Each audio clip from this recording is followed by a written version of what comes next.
18 degrés au plus fort de la journée de ce mardi 21 février 2023. Si les températures sont anormalement hautes pour l'hiver, ça n'est pas le plus inquiétant. En effet, notre territoire fait actuellement face à une longue période de sécheresse, comme nous l'explique ce météorologue indépendant. On a ce qu'on appelle un anticyclone, donc une zone de haute pression qui s'est centrée sur la France et sur les îles britanniques. Donc c'est une zone de haute pression qui bloque les perturbations.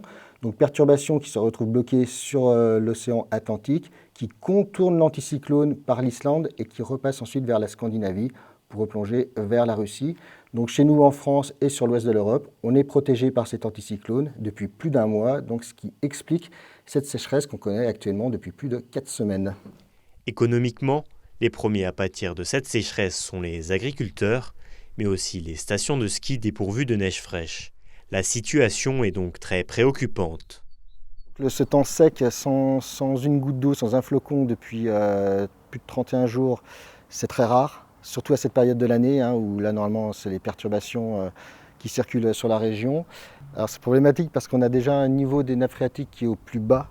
Normalement à cette période de l'année, c'est là où le niveau des cours d'eau est le plus haut, c'est là où on a fait les réserves d'eau. Et là on part avec un déficit, donc ce qui n'est pas une bonne nouvelle pour le printemps et pour l'été qui arrive. Surtout qu'on a un peu de pluie qui est prévue, mais sûrement pas assez pour améliorer la situation. Si le dérèglement climatique et la hausse des températures sont désormais une réalité, il est par conséquent encore trop tôt pour savoir si le printemps et l'été prochains seront également touchés par la sécheresse.